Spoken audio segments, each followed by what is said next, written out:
This is Sherry at Twisted Granny Tarot. Thank you very kindly for coming to my table tonight. Yes, this is the horoscope tarot reading that uses a horoscope diagram as a tarot diagram so that we can get a lot of information about many different categories of your life. And as we go around the circle, you'll see why.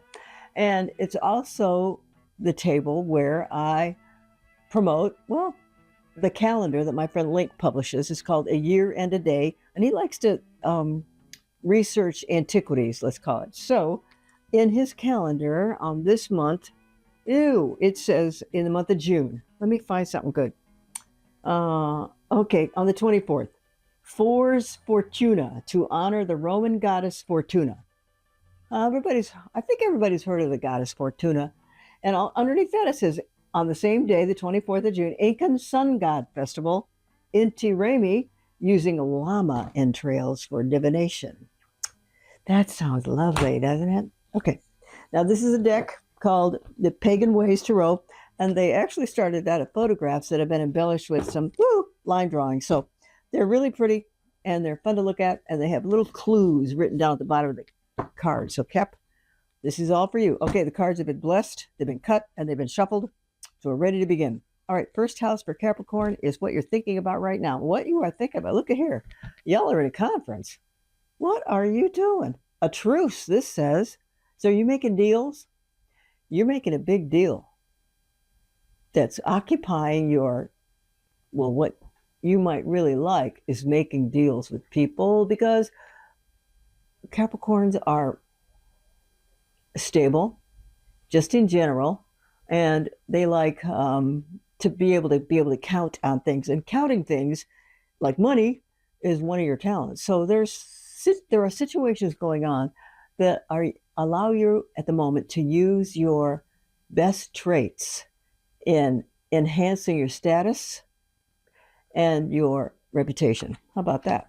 That's pretty good, huh? Okay, second house is your money. Woo, we got the Lord, which is also, this is the Emperor. The Emperor is not a nice guy. However, Capricorns are quite the keepers of time, keepers of money, keepers of bank account. They keep track of what's going to promote their security. And sometimes you have to be a stern person in order for your money not to be spent on frivolous items. So for you to be happy, you need to spend money on value, what you value. And what you value may or may not be trips or things like that. What you value is what you're thinking about most right now. How about that? And you're not inclined to move off of that square on the game board at the moment. Okay, third house is communication. Well, we got the Nine of Pentacles. Now, if you could, you would give your people you love everything they want. Because if you could, you would. However, what also you can do is help promote a long life of security for you and your family. And if you have to turn people down in your family or your friends because of you have long-term goals you want to meet, and those long-term goals are worthwhile. So there may be disappointment. Some people may feel disappointed in that their requests for indulgences are not met, but you have good reasons, okay? Fourth house is your home. Your home, oh gosh, what's going on with your home? Well, so did that make somebody unhappy? No, you can't have that. So now she's mad, or he's mad. Oh dear. So there are some disappointments going on inside the house you live in. Now, it could be the roof leaks. It could be physically things wrong with the house, or it could be hurt feelings inside the house. So that's up to you to determine. But there's some disappointment. Well, I was going to say raging. I don't know why I wanted to say raging, but there's disappointment in the air. So tread lightly and lovingly.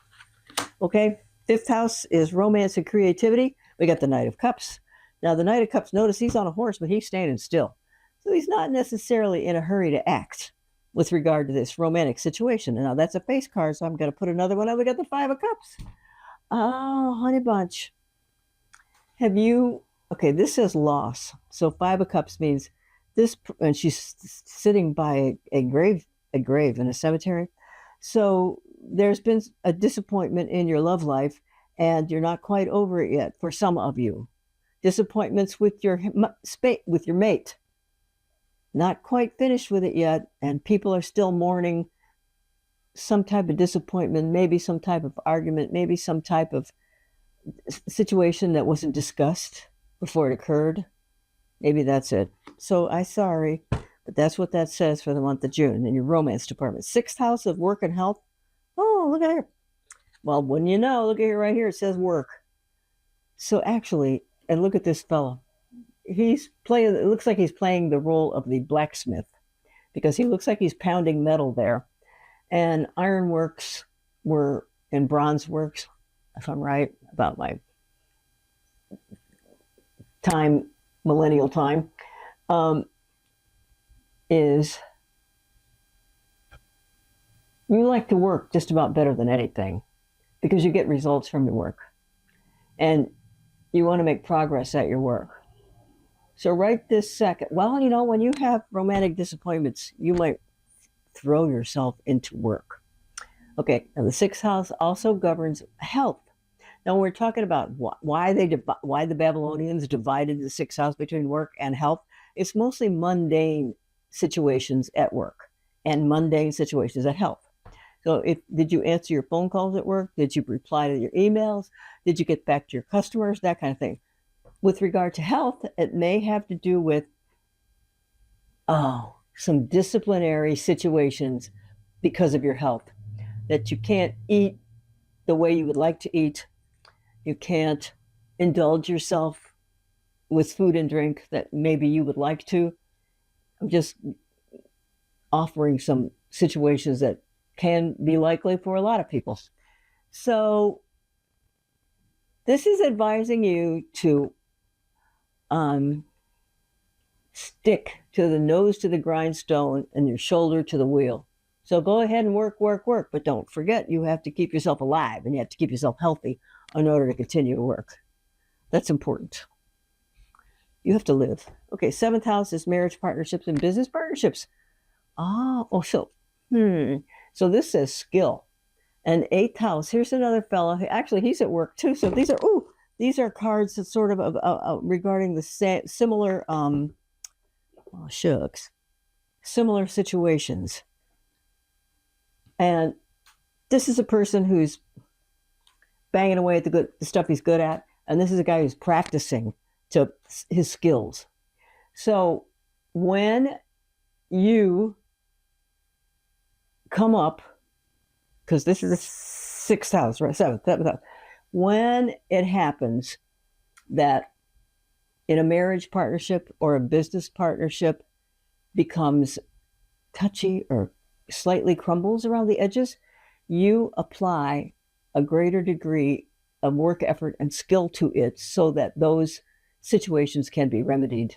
And that might be what you're doing now, finding ways that you can practice what you need to practice when it comes to your marriage partnerships and your business partnerships. You'll know what that is. Okay? 9th house, right? 1, 2, 3, 4, 5, 6, 7. That's marriage partnership. Okay, 8th house is money from other people. What? Shucks. All right, well, the Tower, look, I promise you, your house is not going to get struck by lightning. You are not going to jump out. The vultures are not going to come and swoop down on you. But there is going to be a disappointment and a surprise in your house of money from other people. Money from other people means income tax checks, insurance checks, lawsuit checks, inheritance checks. Did I say that? And it doesn't have to be a big shakeup, but it will be a surprise. So there's a surprise. Let me check the other card here. Ooh, okay. Because you're working on your skills, and then you're to enhance your business acumen. And this has to do with money from other people. So there may be a setback as far as you're concerned. It may feel like a setback because it's a disappointment that's registering in a place where you get your money. So perhaps there is a contract that is going to kind of disintegrate, that you may have had special work attention to. You have paid particular attention to it, and it's not working out the way that you had thought it would. It also means that there's not going to be an inheritance check this year. There probably won't be a lawsuit check. There won't be a bonus check, that kind of thing. So there are disappointments coming in. However, you've survived worse things, okay? And you got good cards all around. Now, this is the 9th house, and it's philosophy, religion, higher education, and long-distance travel. Guess what? I don't think you're the slightest bit interested in those topics today because this person's eyes are closed. She's not thinking about, income. She's not thinking about in education. She's not thinking about long distance trips. She's turning a blind eye. And the fact of the matter is that the moon doesn't really have its own light. We think it has a light. It sure looks like it's lit up, but it's just a reflection. So it's already fibbing to us, all right? So there's going to be you're just going to ignore those. You're going to ignore those topics. You're just not interested. Not interested right now. We're going to delay them. We're going to put them off. This is not the year for that. Okay? Might be because of that tower right there. Okay, 10th house is your career. Wahoo! What's this say? Cultivation. Cultivating your career. Now, obviously, this is a happy card. This is a card of abundance and plenty. And you are expecting abundance this year, although because this card is opposite, it may not be as fruitful as you had imagined. Because we all, after all, are in economic hardships at the moment, some of us. So don't give up. It's just another round around the planet. The sun goes around one more time, okay? So keep doing what you're doing and keep doing a good job because it's only temporary, okay? It's only temporary. Okay, now the 11th house is long-term plans and friends in general and friends from previous employers. So what do you got here? The Princess of Cups, long-term plans. Let's see. Now that's a face card, so I'm going to put a modifier. Oh, Honey Bunch. This is a star card. The star card is the epitome of the highest good for all concerned. And you have a particular person whose highest good you have at heart and in your mind. So we have ow. And because this card, somebody in your family experienced a loss. And you are quite well aware of the toll that it is taking on your family members or your friends, whoever is lost a family member or a friend or a friendship or just somebody left. And maybe they passed. Maybe they only left for a little bit. But what you want is the highest good for all concerned. And I think a lot of it has to do with the highest good of your spouse, the highest good of your kids, the highest good of who lives in your 11th house. It is friends from previous employers and just friends in general. So I'm going to say this has to do with friends, and you want the highest good for them too. So something has happened to one of your close companions, and you feel not responsible, but you feel beholden to them to make their lives easier, make their lives more comfortable, because you have their highest good at heart. Okay? All right. Now, 12th house is what you think about when you go to sleep at night. Oh, look at here, look at here. Okay, this is Pathfinder. And what is she doing? She's mapping out her future is what this person is doing. So when you go to sleep at night, what you do is you plan for tomorrow and the next day and the next day and the next day. So you're really very tuned in to your responsibilities and your behavior at work and your goodwill at work and how you can improve your life and your company's life. So this is not the end for you. Just because you hit the moon and you hit the tower doesn't mean it's the end. These things will pass and you will continue to excel.